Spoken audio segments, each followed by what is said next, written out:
Hi. Oh gosh.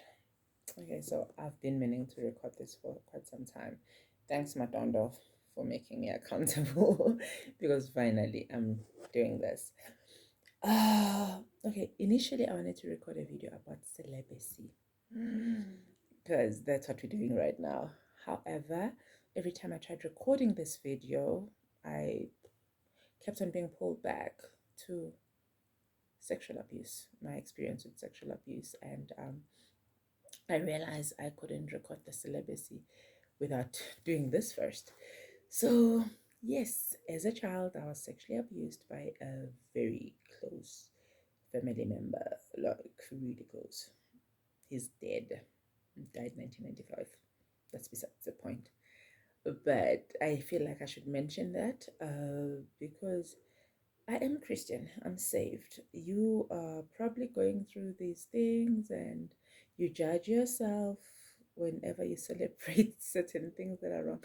Listen, you are human. You are human. You need to allow yourself to breathe. You need to allow yourself to go through the motions of everything. I did not know this. I mean, I'm 39 now, but growing up, I have battled with a whole lot of things. I felt dirty. I felt like I was somehow involved or I had an active involvement in what happened to me, which is not true because you're a child. People, adults, are supposed to take care of you, they're supposed to protect you. And if somebody decides to rape you, it's on them. It has nothing to do with you.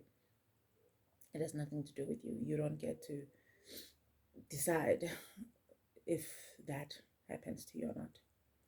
Someone else is responsible for you, and it does not reflect back on you. So please get that out of your head. There's nothing you did wrong to deserve it. Yeah, I don't know when it started, but I know that at the age of 13 it was done because the age of 13 is when I had my first boyfriend, and it was it's the highlight of how a lot of things just came to an end.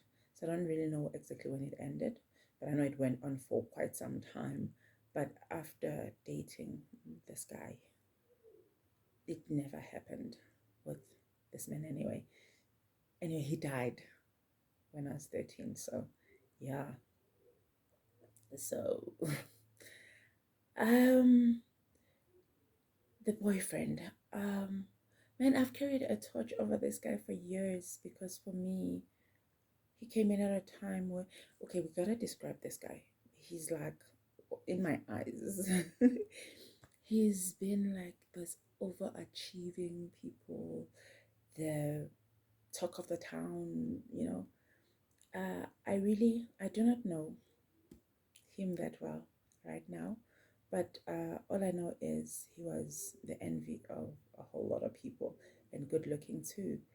And so having to date him, I mean, it set me apart. I was dating the most eligible bachelor. Yes, at 13, I did not think about that because at the time, age for me was just, I mean, I'd already been ruined. So I was not really thinking along the lines of me being a child. However, it played a major role because I realized getting into that relationship that I was immature. I was very young, emotionally, and otherwise. I was just mentally, I was not really in a state of being in a relationship. But at the time, I was really happy to be with this guy. And I mean, dude was in Cape Town and he'd call me. He'd call his girlfriend. But girlfriend didn't really understand what she had signed up for. So that was a disaster. But the age of 13 marked the end of the abuse. What I want to talk about is the phases, the things I went through. I met some friends from Swaziland. I've always had a crush on the king. As a child, I always dreamt of marrying the king and being a queen, and So in 1997, I went to Swaziland, and there was this. First, their dad wanted to take me to the palace and introduce me to the king and all of that. And I refused. Not that I didn't want to meet the king, but I felt dirty. I felt like they would see right through me that I was no longer a virgin. I was not pure. And oh, Lord, the judgments I have passed on myself. And I remember when we went there, there was a group of virgins there for some ceremony. And that also broke my heart because, as much as I don't know what they were doing, but the fact that I would never ever experience that, the fact that somebody had prematurely introduced me to sex, it just, I carried that. I somehow felt as though it was on me, like I may have done something to deserve this, or not may have, actually, I believed that there's something that I did, that there was something wrong with me. So, yeah, then came the stage of being promiscuous. Oh, that was hectic. I would meet people and they'd show interest in me, and I was okay chatting. But the minute you have sex with me, that's it. It's over. I would lose interest. I started having meaningless sex, and also going towards my 18th birthday. Yeah, when I was about to be 18, I suddenly developed this power, this super woman strength. I was attractive. I was growing into this woman, and I was very provocative, and somehow in my head, I was changing the narrative. I would seduce men and have them fall for me. And since I knew that I couldn't really last after the sex, it's like seduce you, sleep with you, and leave you. And somehow I felt like, yay, I had conquered. But in actual fact, I was just broken. I just didn't know it. And at the time, the internet wasn't what it is now. So I really did not know what was happening with me. All I knew is, yeah, I was powerful. I could seduce people and all of that. And yeah, I got saved though in 1997. But again, the church then, or the people that I was around, didn't really speak openly about child abuse, or what phases happen, or how God would help me move past it. So, though I made the decision in 1997, but there was just still a lot of hurdles along the way to me getting to where I am today. But I would constantly go back to church and all of that. Why I'm mentioning this is because sometimes when you go to church, they would preach about fornication. And yeah, I did not want to be a hypocrite. So every time that preaching came about, I felt so dirty. I felt bad. It was just eating away at me. And I think the reason for that is because it was a burden that I'd carried throughout my entire life. And I really wanted to address it.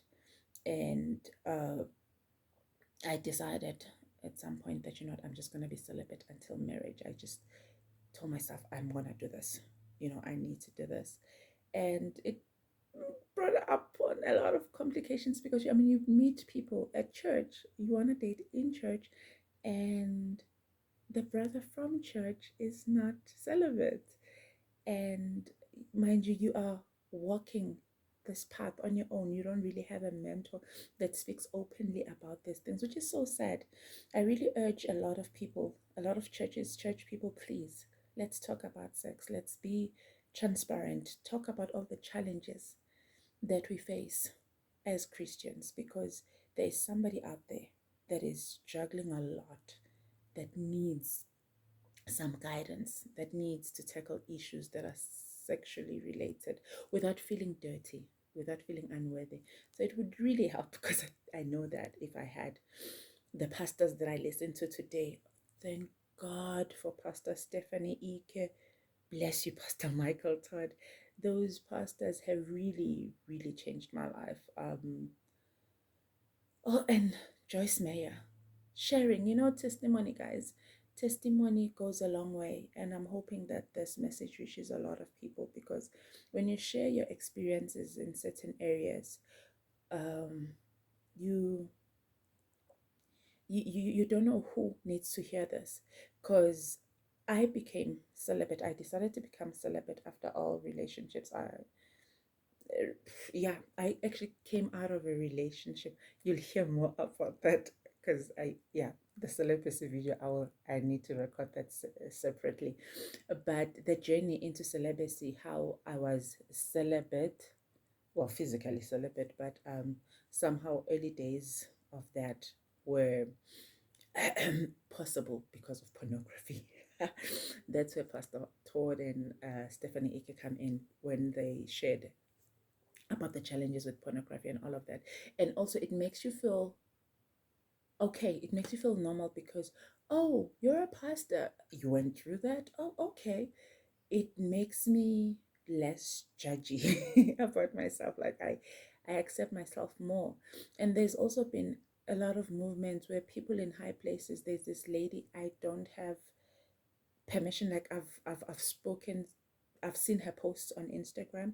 I can't really mention her name, because even though she has openly spoken of being sexually abused or raped, I don't really remember what happened with her, but I can't mention her name. But I love her. I admire this lady from Isbaya. She's just, I love her. I have so much respect for her.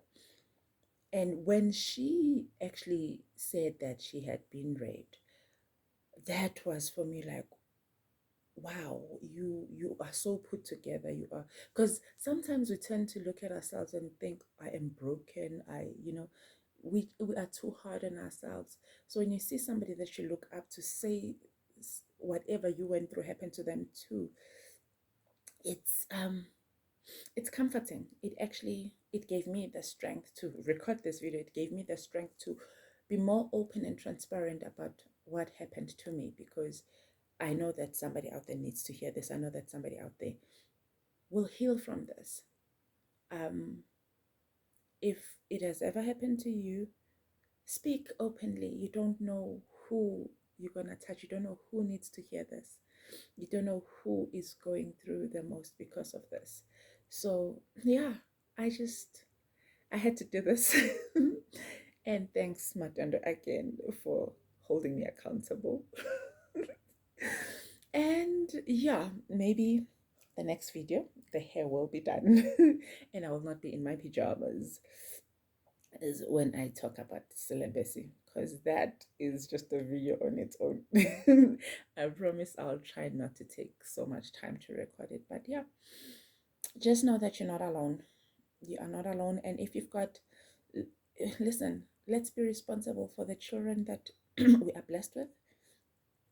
It might not be your own child, but any child that is in your care, any child that's around you. Be paranoid. Guys, we're living in a very sick world. Be paranoid. Don't be too trusting. Stop sending kids alone to the shops.